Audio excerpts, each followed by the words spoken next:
We need Can to you I need to imagine revise a those situation where South African team wins the Champions League, say Stellies, because Zamalek are favorites in that one, but Stellies go on and win the Confed. But mostly like because there's two teams, right, and two top teams in the Champions League. Either Pirates or Sundows wins the Champions League, and then Bafana goes on to win the AFCON. You can't touch us at that point. Who's even coach of the year at that point? Like, Barker. Don't talk to us at that point. But I don't want to jinx it.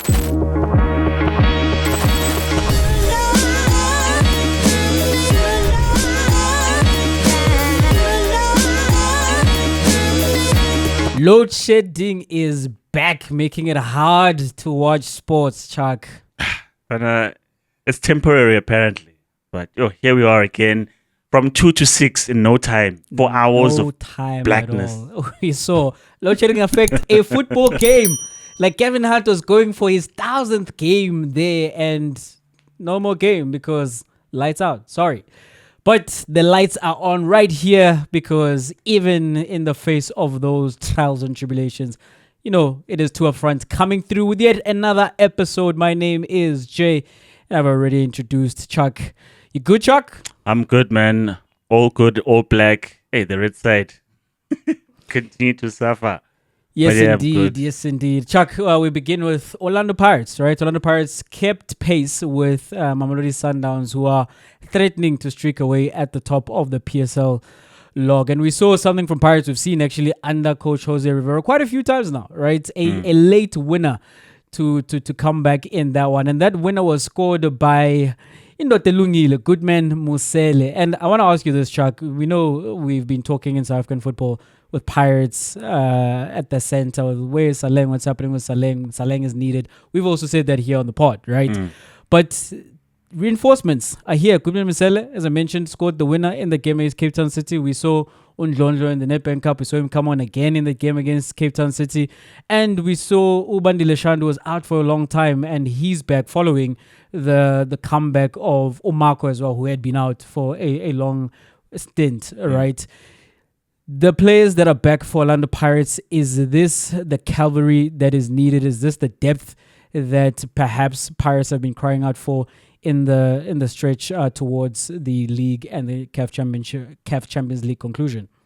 I definitely think so, Jay, because if you think about when these players have come on for a cameo role, it's at the point where I think some players are exhausted, some players mentally are fatigued, and they're not necessarily at their sharpest.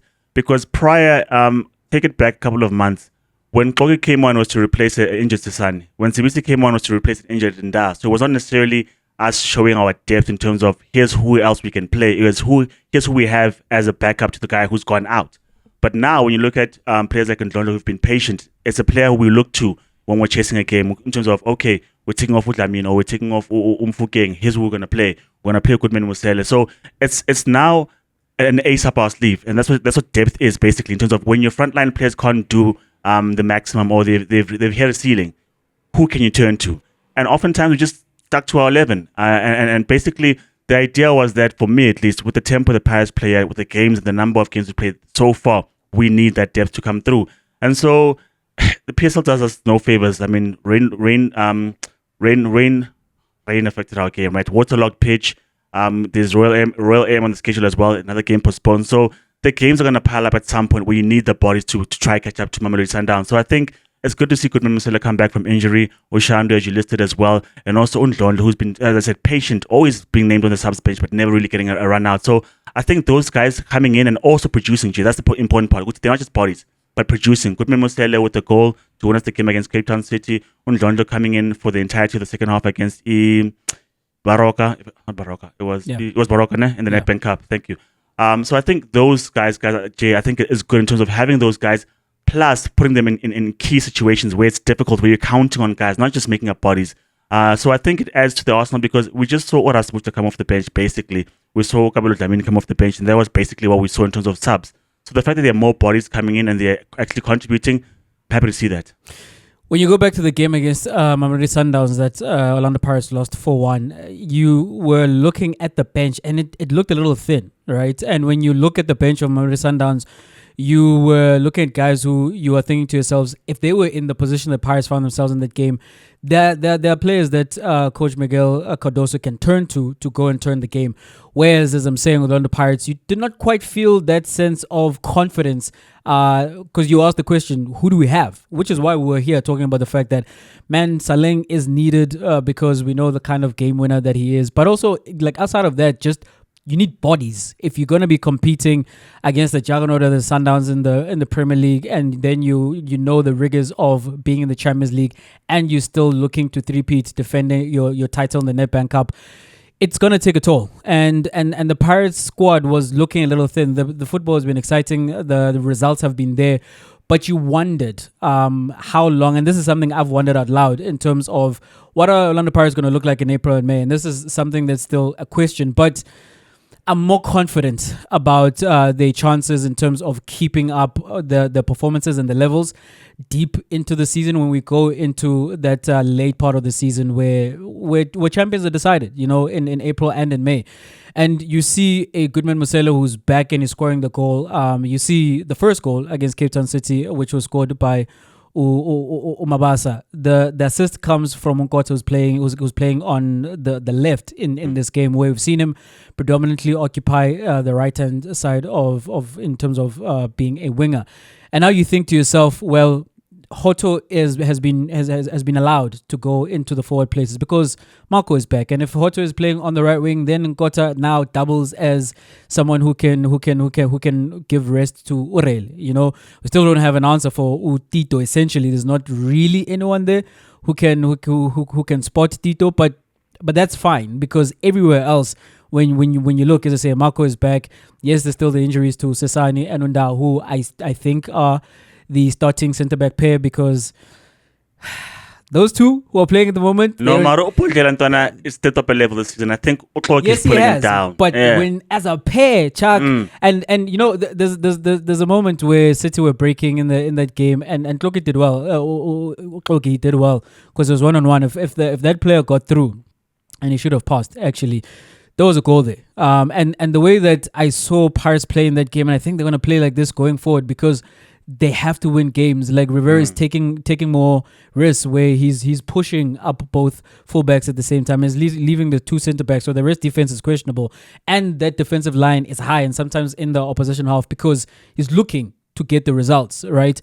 But you do have those centre backs. Like Koke is back from injury, and that is good. And then, as you say, Shandu is also back, and now you have Undlondlo, who, as you say, has been biding his time and being patient, and he's not going to displace any of the starting midfielders, but it's good to have in games against teams maybe who you might feel you are that much better than that. You can play not a complete B-side, because you don't want to do that, because we saw shades of that against Imakesi in the Carling Cup, and we saw what happened with that. But you do want to have the depth, you do want to have the bodies. You have Goodman Musela back, and his first stint at Pirates, when I first saw him, I was like, man, there's a real good player there, and what Goodman Musela gives you is he's a 6, but he can also do the dirty work. So you think about him and Makaula together, and you're protecting that back four. You think about him instead of Makaula, then he's giving Makaula some rest as well. So it's looking a lot healthier in terms of that depth, and I agree with you. It's necessary because those cancelled games, they're gonna have to be played, and because of the mandate that came from FIFA that the leagues around the world need to be finished by the 15th of May. Especially with Sundowns being a team that is participating in the Club World Cup. The reason for that mandate is because of the Club World Cup. Those games are going to be coming thick and fast.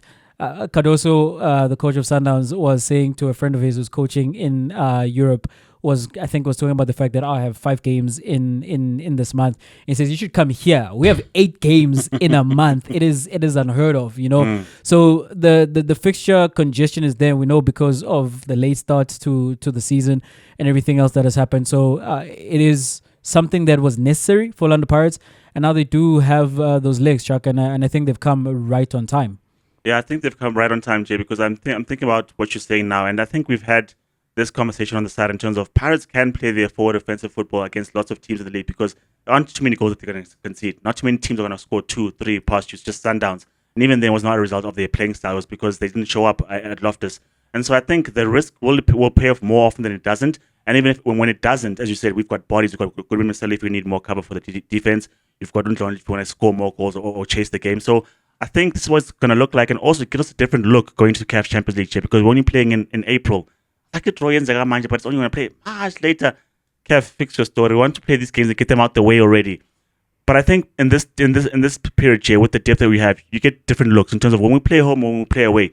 How do we line up against MC Algiers? And we're going to talk about the draw in a minute. You want to be able to be versatile in Africa in terms of when this opposition comes, here's how we play. When this opposition comes, here's how you don't want to be an open book where everyone can say, this is how they play, here's how we stop them. So I think it's good to have an ace up your sleeve. And speaking of the Champions League draw, the CAF Champions League draw, Mamelodi Sundowns and Orlando Pirates were kept apart, literally on opposite sides of the draw. The earliest that they can meet is in the final, and that is a final I know both of us would welcome. I actually don't know if I'd welcome that final. I was asked about that. I was like, I've seen Mamelodi Sundowns play in a final, in finals against Orlando Pirates recently. Like, am I scared? No, but like at some point, where Sundowns and Pirates are concerned, Sundowns have Pirates' number in the league. Give me Pirates any single day of the week in the league. But in the cups, especially in the finals, it's not gone well. But maybe there'll be an opportunity to turn things around. But yes, Chuck, these two teams have been kept apart, and you've got Mamelodi Sundowns who are taking on Miguel Cardoso's old team Esperance de Tunis in the quarterfinals, and then you've got Orlando Pirates who are taking on MC Algiers, the current champions of Algeria and also log leaders in that league as well. What do you make of this draw for both teams? First for Paris, I think they faced a side that struggled to score in the group phases of the Champions League, and they barely just made it themselves, scoring only 4 goals, if I'm not mistaken, in the entirety of the group phases, which means they're not necessarily sharp in this particular competition. Obviously, in their home league, being top of the table, they're finding the back of the net quite easily. So I think the edge goes to us in terms of, I think our fast-flowing football has been somewhat of a new thing in Africa. They're not used to the style of play that we exhibit. So I think, Jay, also being a little biased as well, I think Pirates have got one of the better names from that draw in terms of who you can come up against. So I think, Jay, still Pirates to do something, and I think it'd be great if they made it to the semis from this point onwards. But in the semis, then lies either EES, Rabat, or you've got Pyramids waiting. So that's another tough hurdle to have. But I think at this point in time, I think we need to build momentum in the league, build momentum in the Nedbank Cup, so that when basically you need to peak at the right time. That's how you need to time your league. I mean, Sundowns are running smoothly in the league, so maybe they need to peak specifically for Africa, because that's what Cardoso was brought in for. So I think Pirates, Jay, can win this one. I think they're favorites, obviously, because of being seeded first, finishing first in their group, scoring the goals. I think they win this game, and obviously with the bias. With Sundowns, Jay, they didn't score that many goals themselves in the group stages, but the addition of Adams, I think, is in a different look, because he's come through and he's hit the ground running, found the back of the net as well in the PSL. Reynars, Charlides also had some rejuvenation in him. Tashrik Matthews coming back for Sundowns, I think, is important as well. And so I think even against Esperance, which is a tough side, Cardoso coming back to his old side to face them again and replay the game that they played last season, I still think Sundowns have got the firepower, Jay. And I think as tough as Esperance are, and both teams have been there, done that, they've got the pedigree, they've got the history, I think Sundowns got the firepower, Jay, on the day. And with what they're looking like now for Post Galaxy, I mean, I know the game is in April, but I think they're looking good for the draw. It is as tough a draw as you can get if you're Mamelodi Sundowns, because it is Esperance, the team that knocked you out in the semi-final last season, and then the way you expect things to go, it would be Al Ahly in the semi-finals, and these two teams are 2 of the 4 teams who are going to represent Africa in the Club World Cup, and they're also the last 2 teams to win the Champions League. So it doesn't come any tougher than this. But Chuck, I am someone who's of the opinion that if you are at a tournament to win it, it does not matter who you get, because you have to play and beat everybody eventually. And you might as well do it right now, right? I don't believe in the idea that you're trying to get an easy draw. If you're only trying to get to the semifinals, Sundowns have been in the semifinals the last 2 seasons. They haven't been back to a final since winning the Champions League. If the idea is that, just want to go as far as possible, then yes, react to the draw that you got. Like, you could have gotten easier opposition. But if the goal is to win the tournament, then this is the opposition. These are the guys who've won the tournament. These are the guys you're going to have to beat anyway. You're going to, whether you meet them in the quarters, the semis, or the final, you're going to come across one of these teams. It's the same thing we saw last season and the last 2 seasons in the European Champions League. When Dortmund got to the final, yes, you could say, yes, there definitely was an easier side to the draw. But then you meet Real Madrid in the final.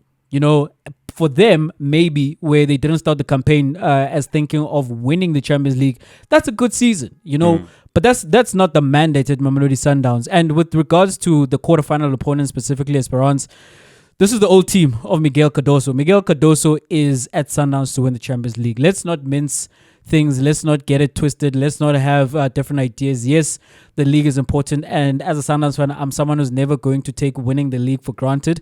And you win that, it's a successful season. I do believe it's a successful season. But I'm only going off of what the messaging has been from management and ownership. Because if you fire Rulani after the season that he had, the idea is that the only reason you fired him is because he didn't win the Champions League. And then you had Umangoba Mngqithi in an interim basis, as we found out. He was beaten in the cup final, in the Carling Cup final, but was doing well in the league. But you fired him. And you went and you got a Miguel Cardoso. And the history that you have with this coach is that this is the coach that was coaching the team that knocked you out in the Champions League. So this is why he's here, Chuck. And for me, this is ultimately how you judge him, right? He has to advance past Esperance and past Al Ahly, if Al Ahly is there in the semifinals, and then go on to win the Champions League. Because otherwise, again, going off of what we've seen from management, he's not worth his employment at Sundowns. And then in terms of Orlando Pirates, I do think on paper they did get a favorable draw, but this is the Champions League. Nothing is easy in the Champions League. But I do think that the quarterfinals falling at the stage that they happen might actually help Pirates, because we're gonna know some things about where they are in relation to Mamelodi Sundowns in the chase for the Premier League title. If it looks more obvious that Sundowns are gonna go and win the title, Sundowns are on course for 80 points in the PSL. If that continues and Pirates continue to lose ground, or they do lose ground, then maybe a decision needs to be taken that all our eggs are in the basket of the Champions League. And if that's the case, you can focus in on these teams. And I do think on paper, again, Orlando Pirates and what I've seen of them in this current season look odds on to advance past Algiers in the quarterfinals and whoever is waiting for them in the semifinal. And because it's a home and away tie in the final, again, I repeat, the Orlando Pirates faithful, Escotini, is an advantage. That is proper home ground advantage in the local league and on the continent. And because we've seen this team under Rivero win cups, this is another cup competition. There's a great opportunity. There is a great opportunity. So there is a great opportunity, but let's not downplay the opposition, because again, this is the Champions League and a lot can happen between now and when they played. And these are good teams. They didn't just happen upon this stage by fluke. So it will take winning these games, but they do have a good opportunity. And on the Sundowns side, as I say, no excuses. It does not matter that they have a tough draw, which they do have. But they are in this competition to win it, and they've not done it for going on 9 years now. And the coach that they hired, the mandate is very clear. The KPI that we're interested in is that second star. So the pressure is on. Go and win that second star. If Cardoso loses to Paris in the final, do you fire him? Is that still not good enough? I wouldn't. I wouldn't have fired Rulani either, right? But based on what we've seen from management, you have to, because what's going to be your justification? No, he went a step further and he went to the final. Still not winning it, guys. Especially if you lose it against your rivals, right? It feels as though, Chuck, if you lose more. Yes, absolutely.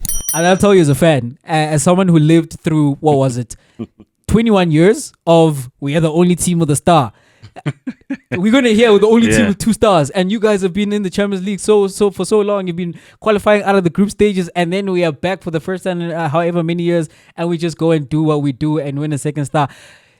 you cannot live that down. And with especially because it's been very clear, and we've heard it from the former president of Sundowns, Motsepe, that he wants to conquer Africa. This is what Sundowns live for. This is the immaculate obsession, right? To win the Champions League and to be considered at the very elite level amongst those elite clubs, your Al Ahly, your Esperances, your Mazembes, teams with like multiple Champions League titles.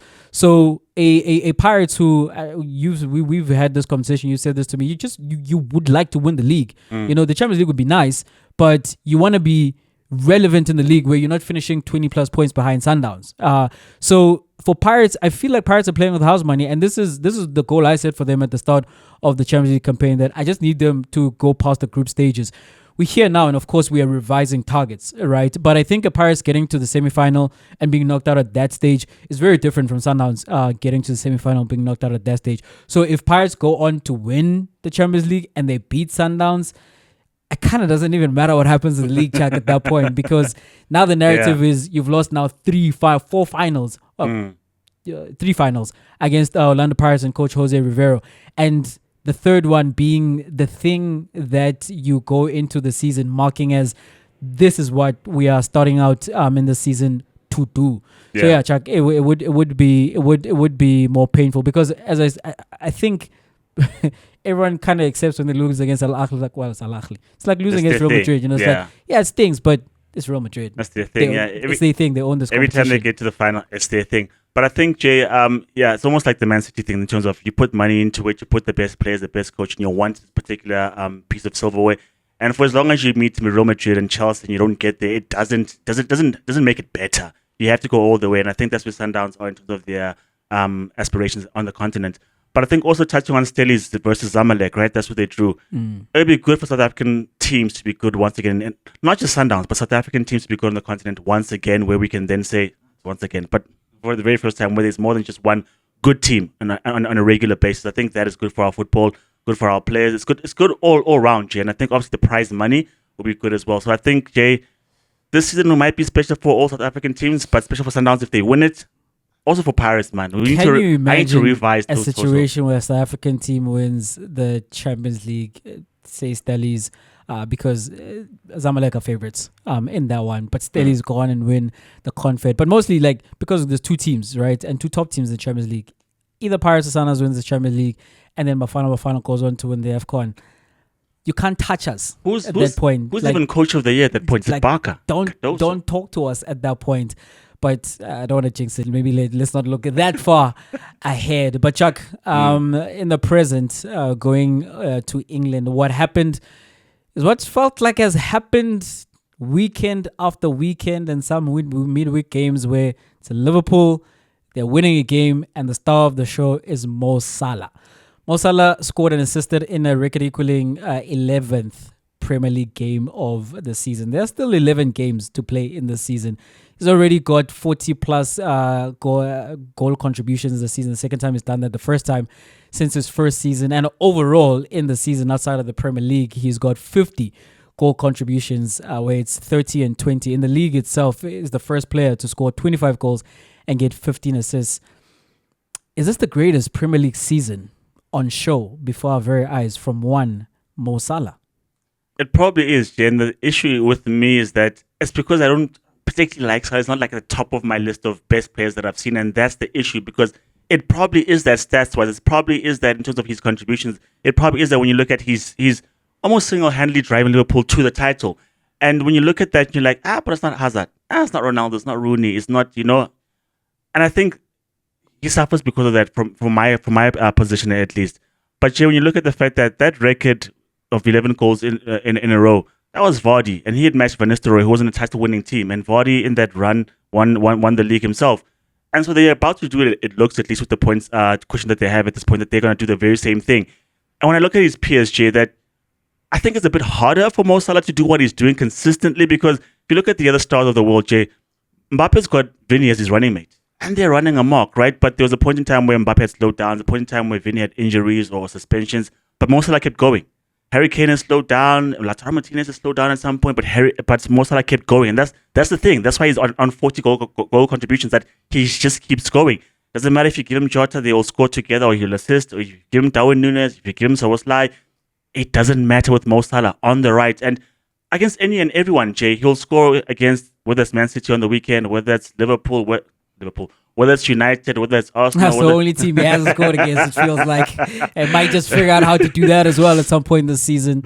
Or it might just if he leaves, right? Or if he gets his contract. That's the ultimate goal, right? But I think, Jay, it's a magical season. It's a magical season because it looks like he's unstoppable, basically. It doesn't look like he is unstoppable, basically, because if you can't find the back of the net himself, for us people as FPL people, I saw you went for the differential to Captain Isak, but you knew, Jay, at some point he's gonna score, Because like it's away at Manchester City. Surely there's an opportunity.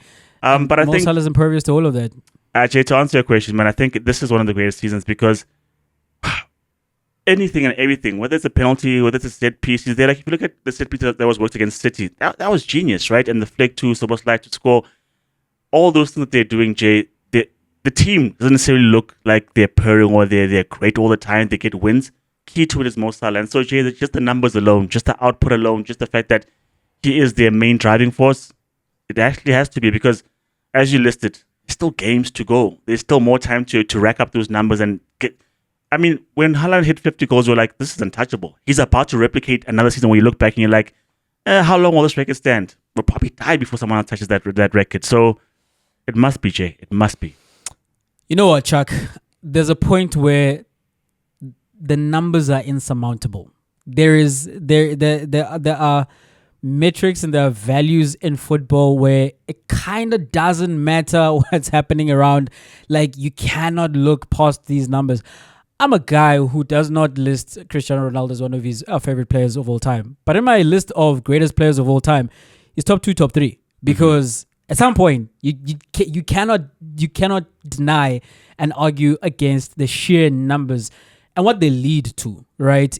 Up to this point, Chuck, my greatest Premier League season has been the 13-14 season by Luis Suarez. The fact that he started that season later and what he did in that season with what he had around him was almost a miracle that he pulled off. Ultimately, Liverpool did fall short of winning the Premier League title. And yes, he had a running mate in the form of Daniel Sturridge, who also scored over 20 goals, I believe over 25 as well. But that was facilitated by Suarez being there because other than the injuries to Sturridge, when Suarez was gone, you never saw anything close to that where Suarez continued to do that at Barcelona.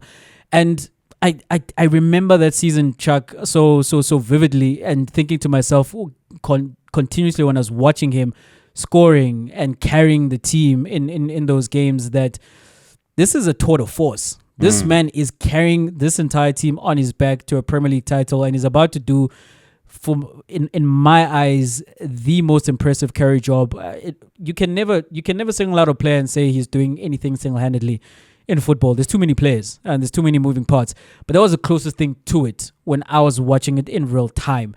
And the other season that is a contender, of course, is the 2020 season. Not 2020, the year. 20 goals, 20 assists from Thierry Henry. And then there's also the 07-08 by Cristiano Ronaldo when he won the Ballon d'Or. And it's crazy to think about when I go back to the numbers that Mo Salah has surpassed the goal contributions from that Ballon d'Or winning season from Cristiano Ronaldo with 11 games to go.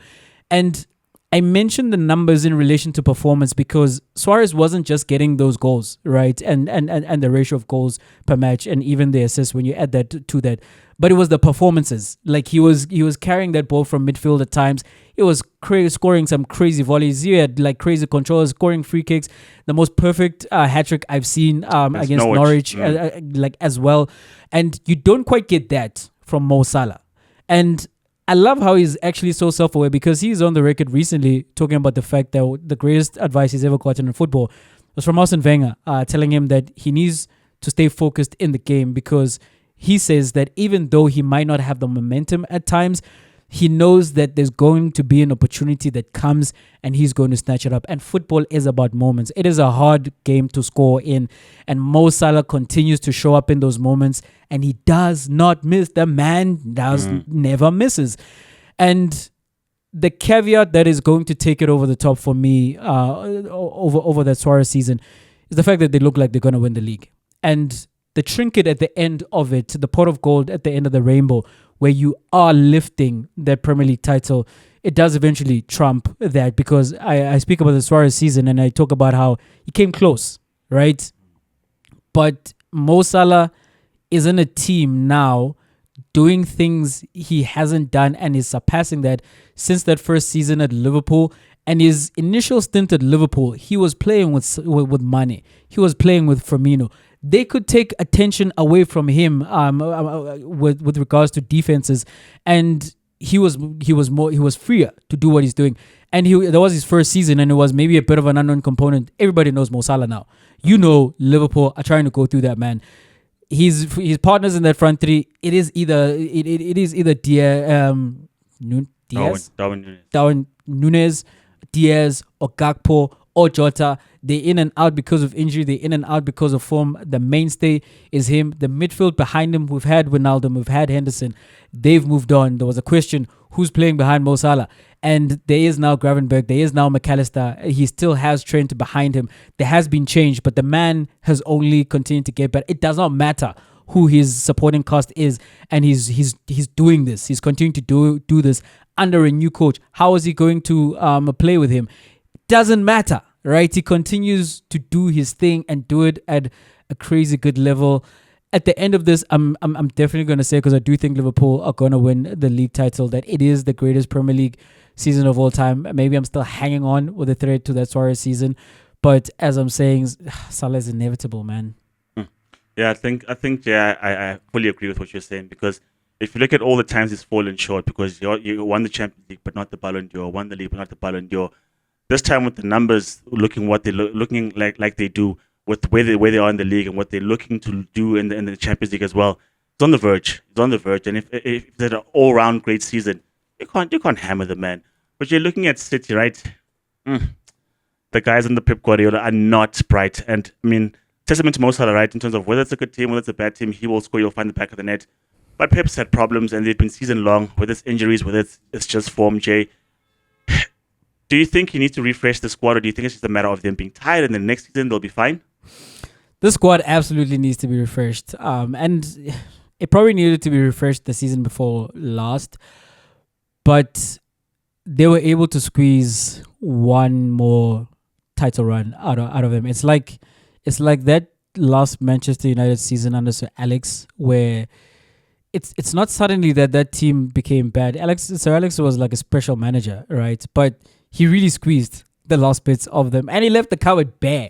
It didn't look like it because they won the title, but it was always going to be tough, because there was no more Tevez, there was no more Ronaldo, there was Rooney, but like he was not at his absolute pomp or about to go into his decline, right? And even your Rios, your Vidiches, that core, which was a one of the greatest Premier League teams you've ever seen in terms of how they were assembled, and I mean, it was on its last legs. And it's the same thing with City, that the names were still there, but they're all older. And they're all more injury prone. Walker, who's now on loan at AC Milan, his legs were gone. Gundogan, who came back from Barcelona, not quite the same guy who can go and win you games if you don't have a Kevin De Bruyne. Kevin De Bruyne himself, maybe this is his last season at Manchester City. He's not quite the guy who now, in my eyes, is in the greatest Premier League 11 of all time in one of those three midfield roles if you are playing a midfield three. And the supporting cast, the names that have been there, the names that are there, it feels as if a refresh is absolutely needed at Manchester City. And in light of that, Chuck, I want to ask the question in terms of CAFCL, right? We'll go through the main protagonists at Manchester City this season and get a view on whether should they be kept or should they be sold. And we start with the goalkeepers, and we'll start with the starting keeper, that is Ederson. We've seen some mistake creep into his game, but we know the reason that he's valued so much by Pep Guardiola, because of his ability with his feet. Do you keep or do you sell Ederson? Keep. I don't think he's the reason why you're losing all these games. I think that the reason is it's deeper than that. It's more vast. But I think him as a goalkeeper will still give you the ability to play from the back, will still be an outlet in terms of when you're in trouble or you want an extra body to make the field bigger. So, I mean, you could almost say it doesn't matter who you stick behind as a goalkeeper for City, but I think that his added ability makes him a keeper. I also keep Edison. And then moving on to the defenders, and I'll read out all of them, and you'll tell me if who you'll keep and who you are looking to sell. Manuel Akanji, Nathan Eke, Ruben Diaz, Josko Gvardiol, Abdukor. What is this man's name? Kushanov, right? Mm-hmm. Rico Lewis, Vitor Reyes, and John Stones. Maybe we exclude Kushanov and Reyes, who have been signed most recently. So the other six, who do you keep? Who do you sell? I think you keep Akanji. I'm not too sure. I'm not sold on Ake. Yeah, he's a solid guy, but you need a bit more than that in this particular team right now. And I think going forward as well, Ruben Diaz needs to. He's also on the same pot as Ake in terms of I'm not too sure they're very much on the edge in terms of you guys are not necessarily at your peak. But I think if you have Manuel Akanji with the leader next to him, then you can do something. Josko Gvardiol definitely keep because of what he does for the team in terms of the outlet, because he's a different Cancelo in terms of he plays primarily at the back, but when he gets the opportunity to go forward, he gives you goal. Primarily in the forward line, Chuck. I guess, right? And then his secondary role is defense. But I think definitely because I think it's value for money since he's come in to the team. So I don't think you touch anything that's related to Gvardiol. Okay, yeah, Jay. I mean, basically Ake has never really shone in any big team because he was a Chelsea product at some point. Never really got going. Went to Palace, if I'm not mistaken. Bournemouth, sorry. And then he looked good, and then goes to City. And even then, he was solid enough. And now he's no longer solid enough. He's just a player who's there. So I think he can go Diaz, because of the success that they've had prior and the leadership. I want to have a bit more bias towards him, but he's also not necessarily convincing for me. So there's Gvardiol. And then Stones. If you can stay fit, I think Stones is fine. I think Stones is fine because he'll still give you stuff in the midfield as well, which is what Pep likes from him, and I think can be solid enough. So keep Stones, keep Gvardiol, Akanji, and Diaz. Not so sure about. Yeah, Chuck. You keep Akanji because of his versatility, and he is the most athletic defender that they have now since Walker regressed and then is out the door. Nathan Eke at sell as well. I think he's. You've gotten all you can get from Nathan Ake. He's not suddenly going to become the guy who makes a difference at the back. And then Josko Gvardiol, he speaks for himself in the way that Pep uses him. So you keep him as well. John Stones and Ruben Diaz, I don't think you can play them as a pair. And I wonder as a result, then if you do go get, they do have, they did sign the two youngsters that I mentioned, Kushanov and Reyes, right? But I think it's too early to start them as one of the main centre backs. So I do think City still need someone who's more experienced. And I think you need somebody besides either Diaz or Stones. I don't think them together is a good combination. I'm not sure who I'd get rid of. They all have different qualities, right? Yeah, but one of them has to go. I'm a bit on the fence there in terms of who, but what I'm not on the fence on is both of them together. I think you keep one and you sell the other. And then you do have Rico Lewis. Rico Lewis is an all-purpose player. I'd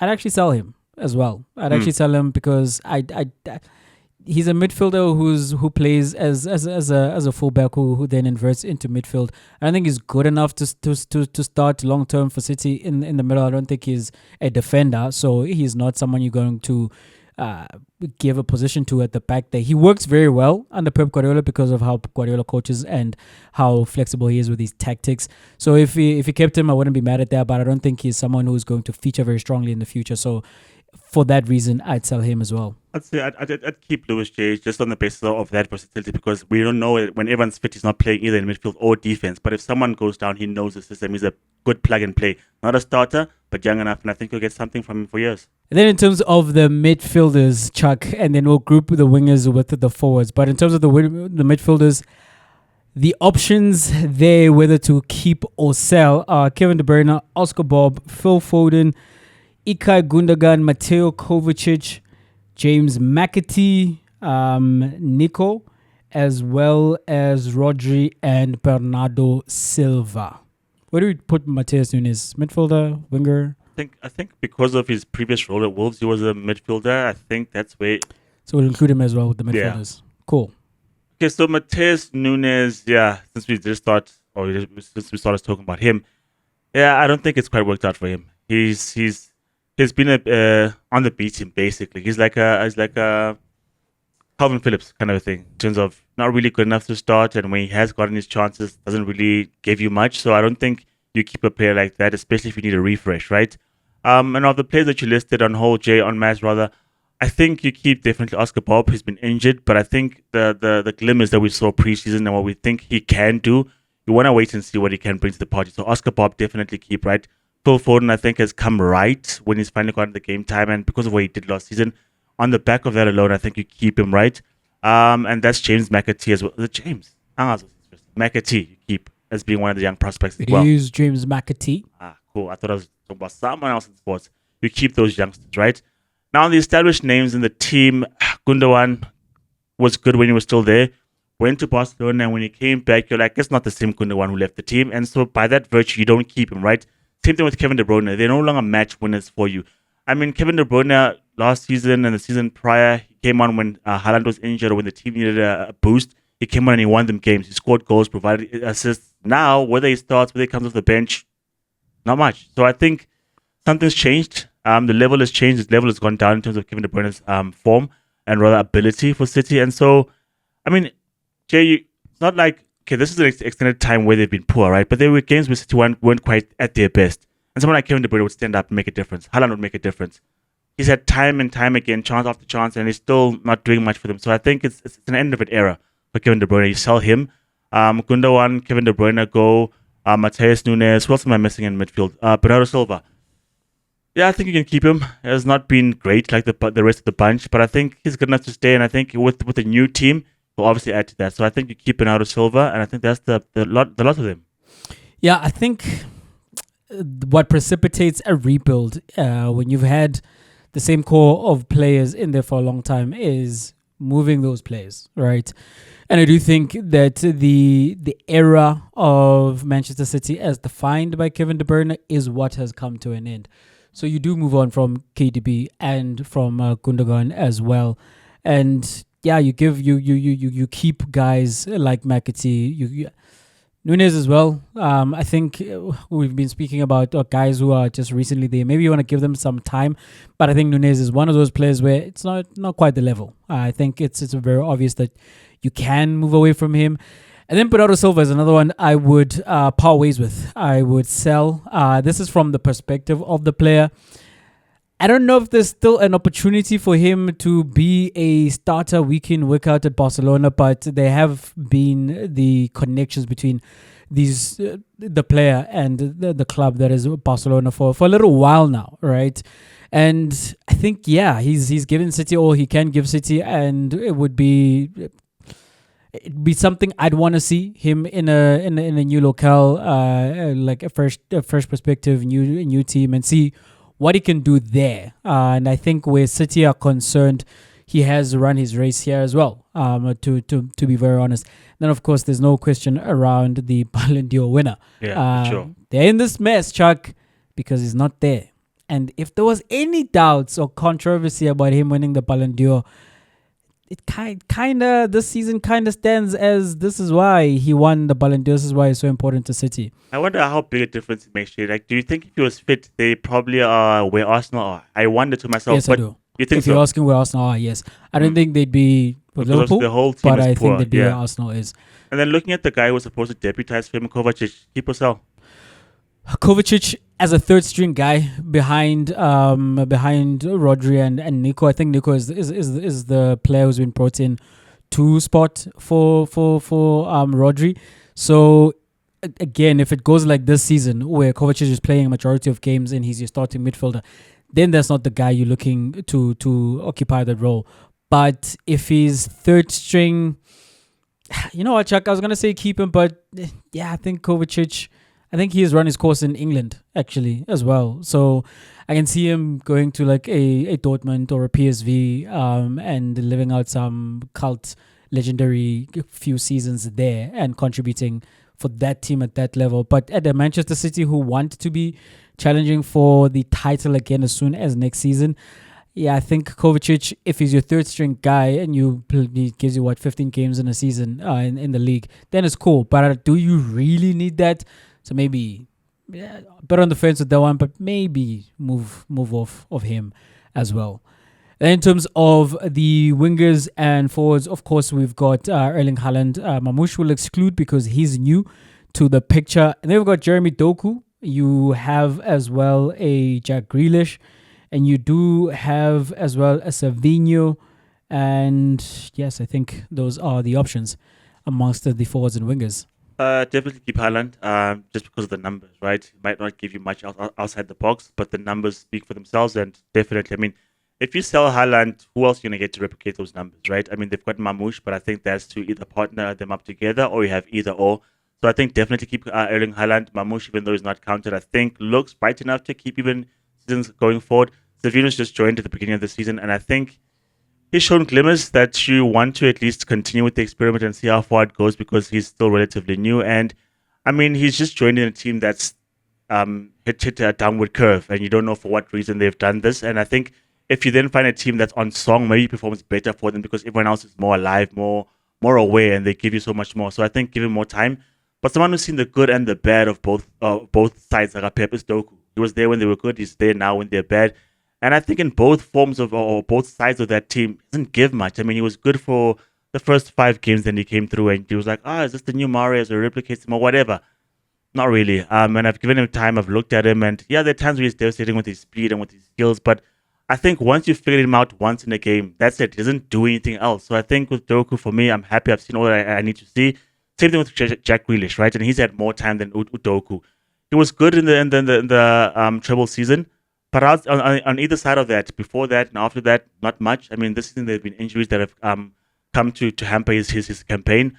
But generally speaking, Jay, he's not the Jack Grealish from Aston Villa. We've never gotten to see that ever, whether it was at the beginning of his time there or even now. So I think because we've never seen that, and I think he's become now a squad player.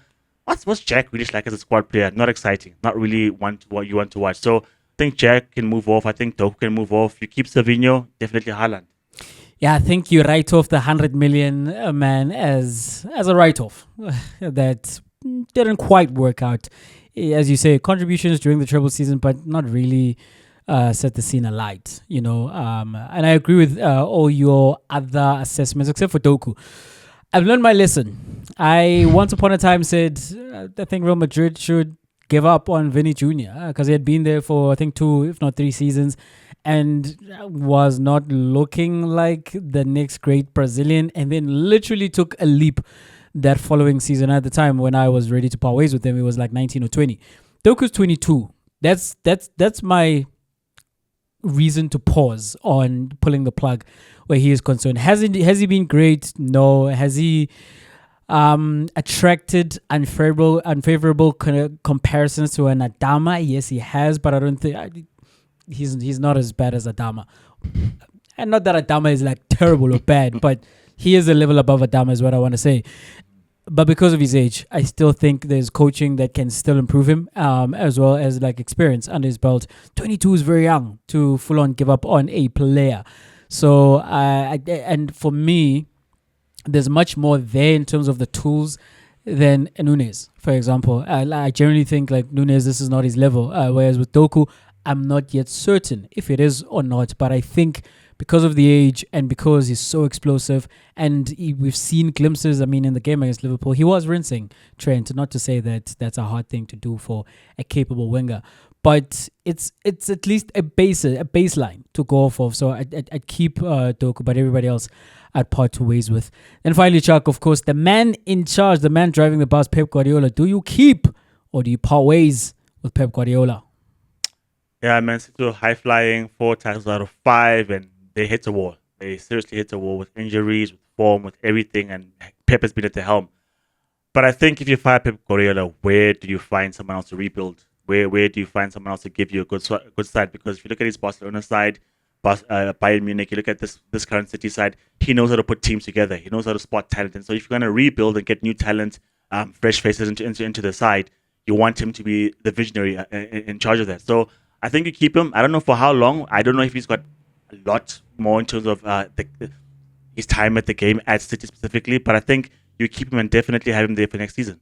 There's no way Ruben Amorim is going to be coaching in Manchester next season, and then I would sit here and say, well, you part ways with Pep Guardiola. And even if Pep Guardiola was having the kind of season Manchester United or even the Spurs under Ange, because it's the first time we see this level of struggle, you keep the GOAT. I think if the person who's best suited to solve any problem in football is Pep Guardiola. Maybe we go into the future and find out that that's not the case, or he also needs a new challenge. But right now, since he wants to continue on, I think there's no question in terms of what you do with Pep Guardiola. You definitely keep him. Yeah, but this is like a low, even for Pep Guardiola. I mean, not even just for Pep Guardiola. For any good manager to have lost the number of games that they did, to be out of contention as early as they have, and to always, you have to spend like upwards of 300 million every time Pep needs a good side. Why can't you fix the guys that are there now? Who must Pep he fix? Guardiola. Jack, who must he fix? The Akanjis, He must fix guys the who are old and who are injury prone. He can't do anything about that. I'm not here saying that Pep has not benefited from being in some beneficial spaces. He absolutely has. And he's going to be given money to refresh the side, right? And because he's going to get a fresh crop of players, that's the guy you want to hand them to. They can't be having, because whether he stays or not, Chuck, they are gonna like refresh the side. They're gonna buy players, and then the question is, well, do you trust somebody else in world football versus this? There's no one I trust more than Pep Guardiola to be leading a team and to lead, quote unquote, a rebuild at Manchester City.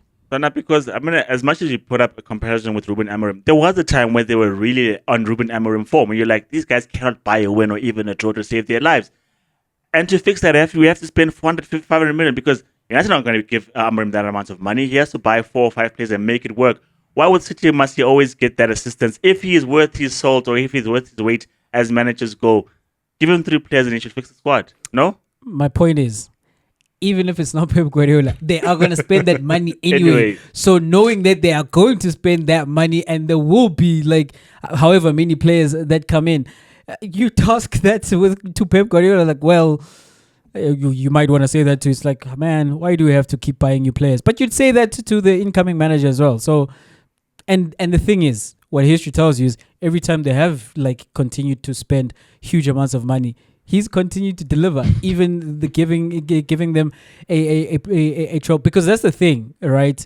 That the argument you want to make is, or the argument you make against Pep is that, well, he has all the resources in the world and they buy him all his players, but you can't then continue that argument and say and look what he does with them. He fails with them. He doesn't have that, and it's true of all the other managers as well. They get players. They get players signed for them. Like Arsenal have spent a lot of money. They've got £100 million player in their midst. Manchester United, over the period of the different managers, they've spent a lot of money. Chelsea have spent a lot of money, and so if that is almost somewhat equal, then it's the guy who's able to produce with the investments that he has been given who stands out as a shining light. Because it's not as if it's Pep Guardiola spending all this money and everybody else is just living hand to mouth and just playing academy players the entirety of the season. So you sign the players, you assign them to Pep. And it looks like in the behind the scenes, City are winning legal cases against the Premier League. So be prepared to see the cash being spent next season. Oh yes. But Jay, in a place where cash has been spent to give us the greatest card, arguably of all time, or at least this century, the last crescendo, which is Beterbiev versus Bivol 2, a fight card that was stacked, Jay, with Callum Smith, with you, but Boatsi, Joseph Parker, Shakur Stevenson, the works, right? But definitely the premier event was Beterbiev versus Bivol number 2. And Jay, what did you see in that fight? Anything different? And are you in agreement with the final verdict with Bivol winning that one? After the first fight, the question was, you remember famously the comment after the Aguero goal, where does football go from here? Maybe not quite that dramatic, but the question was, where does this fight go from here? Because it was a close fight. You know, you and I agreed on the fact that Bertebiev won that first fight, but there was a huge contingency of people who watched that fight who said, no, it was Bivol. And it was not just the fact that it was close, it was a great fight. It was a brilliant fight. And these two guys went and upped the ante. Incredibly, miraculously. They were in that ring, and they were giving us brutality and they were giving us poetry all at the same time. I say again, which is something I said after the first fight, when Beterbiev hits Bivol, that's the first time I'd seen Beterbiev in the ring. I feel those punches, Chuck. I feel the effect of that. Like, it feels as if it is concrete slabs that are being thrown at another human being. You are literally experiencing a car crash every time that man hits you. But then the thing is, the retort and the response from Bivol was maybe not as hard, because that's one of the hardest hitters ever. But he was giving as good as he was getting, and neither man, however hard the other punched, was backing down. Instead, they were trying to back each other down. They were trying to impress their will upon the other man, and the other man would not allow his opponent to just dominate him like that. And what we saw is swings of momentum, different rounds, different sections of that fight. But by the end, I think, yes, it was the correct decision. I did call that Bivol will win this one, because it is just my long-held belief that if you do have... And it feels disrespectful to call Beterbiev the slugger. Because if you call Wilder a slugger, that's not what that man is, right? Not at all, yeah. That man can box. But in the context of these two, he's the puncher, because he's the harder puncher, and he's a knockout artist. Whereas Bivol does have power, but Bivol is more of the technician. And I do favor the technician the second go around, if that's if they didn't have their head knocked off their shoulders in that first fight. If it was close, and he's now had the opportunity to know firsthand how that power feels, and he knows and is confident that I can deal with that, and that's why he can keep walking into the shots, then the technician comes out 9 out of 10 times, maybe a little less than that, but most of the time I do favor the technician, and this is what happened. And I do think Bivol was a winner of another great fight, an even greater fight than that first one. And there are calls for a third one. I don't know if we'll get to see that, because Turkey, the guy who makes things happen, especially in Riyadh season, says that he wants to see number 3. I don't know what else will there be to prove, because both fighters are excellent. And yeah, this one was a bit more clearer in terms of Bivol winning that fight. But the first one was razor sharp. It was razor thin in terms of which way do you go, hence the contention, right? But in this one, Jay, I think both fighters had the flashbacks of the previous fight in mind when they were fighting, because you saw how Beterbiev was pushing the pace, whereas in fight number 1, it was Bivol who was pushing the pace. You're like, hey, isn't the stronger guy, the bigger guy, supposed to be the one pushing the pace? But it was Bivol, right? But obviously, Beterbiev had bombs to respond with. And this fight, I think Bivol started quite quick in terms of getting out the gates fresher, getting more contact and dominating the rounds. But in the middle parts of the round, which I think was key to turning the fight, Beterbiev got control, and you're like, hold on, is the stronger guy getting the win? But then in round number 7, towards the end as well, Bivol then took the lead in the dance, and I think that's when I think he won that fight, because in the first fight it was a fight of two halves. It was Bivol in the first half, Beterbiev in the second half. But with this one, it was Bivol out early, but then Beterbiev comes on, takes the dominance, and then it swings around again back to Bivol. So I think, Jay, it was an amazing fight. Like I said, with the card being as stacked as it was, yet again, it stood out as the best fight of the night. It stood out again in terms of this fight is different. This fight is on another level. And so I don't know, Jay, because in my mind, because there are calls to see a third one, Beterbiev said he didn't even want to fight in the second fight, which is this second one that we've seen. And so, I mean, Beterbiev said that to Bivol, that I'm not going to shake your hand, because they shook hands in terms of great fight in the first one. Second one's like, no, I'm not going to shake your hand. We'll shake after fight number 3. That's not shake your hand, because right now we have unfinished business. And God knows what that one's going to look like, right? Because Beterbiev is the older guy, and after a while, time does tell, especially if they're hitting each other as they do, Jay, because you cannot get anything through. If you want to put together a 1-2-3 combination, you'll end it too, because the other guy's firing back, or the other guy has moved, because it's that good, it's that high level. Oftentimes in sports, we speak about at this level. When we speak about this fight, we know we're talking about when we say at this level, because you can't exact your game plan, because the other guy is that good. Oftentimes in fight or rather in combat sports, everyone says, I'm going to do this and do that. Not in this fight. You can't do what you want. You can do only a portion of it, 50% of it, because the other guy is just always in the way doing something great. But shout out to Bivol, Jay, because to go into that fight again, take those shots again, and find a way to win, I think that's exemplary. I think that's amazing. But yeah, what's your appetite like to see a third version of this? I think because of the fact that he's past 40, this is Bertebiev, and his head seems not quite all the way in it. But you know what? Maybe you need some time away. You need some perspective, and then that fire, that hunger comes back. And if you feel that I have something else, I have something more, and I can still take this guy, then you come back, right? And trilogies feel like boxing heritage. All the great ones, they tend to go 3, and you do have something decisive. Leaving it hanging at 1-1 feels as if it is unfinished business. In my mind, not quite so, because I think what's going to happen in the third fight is that Bivol is just going to pull away even further. And what is a classic and a beautiful thing, the combination of the first 2 fights, I think might peter out to an anticlimax if we get a third one. And I know Bivol would come into that fight fully focused, because when he is asked about other opponents, he says that he's not been thinking about that. He's just been thinking about this fight. The other thing, Chuck, is the fact that I want it all. I want it all, and that is the greed within me. But that's also trauma, Chuck, because we come from a period in boxing where we did not see the fights. And it feels as though, actually, and you'll tell me what you think about this, there is a UFC narrative that has crept into boxing that the legacy now is defined by what you do at different weight classes. It's been there in boxing before. Don't get me wrong. Like, guys have moved up and guys have been champions at different weight classes. But it feels as though that's more prevalent in this day and age, particularly because there is such a wide open door and opportunities for any fight to happen because of Turkey and his people out in the desert. So when you consider the fact that you are going to see Crawford and Canelo, and there's the opportunity of seeing Canelo and Bivol again, likely if Bivol would have to come down for that one because Canelo already went up to him. And then there's also the prospect of Benavides, right, where Bivol is concerned. And there's also maybe Usyk.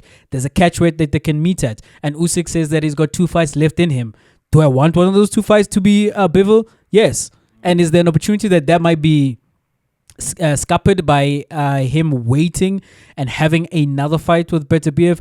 It might be. And the thing is, I've seen Beterbiev Bivol. Would I sit in front of my TV screen and watch Beterbiev Bivol 3? I absolutely would, Chuck. Yeah. But if you're asking me the question, do I maybe want to see something else more?